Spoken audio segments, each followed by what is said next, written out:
আসসালামু আলাইকুম রহমতুল্লাহি বারাকাতুহু।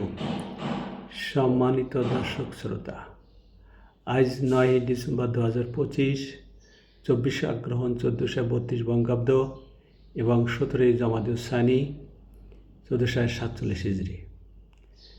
আমি আপনাদের সামনে রিয়াদুস সালিহিনের দ্বিতীয় খণ্ড থেকে 664 নম্বর হাদিসটি নিয়ে উপস্থিত হয়েছে।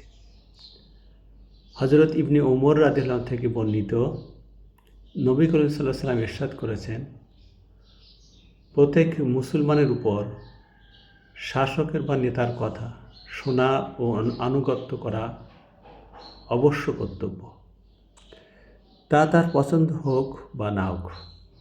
কিন্তু আল্লাহর সীমা লঙ্ঘনের আদেশ দেওয়া হলে তা শোনা, তার আনুগত্য করা যাবে না। বুখারী ও মুসলিম শরীফ।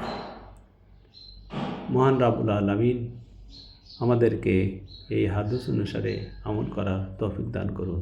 আমিন।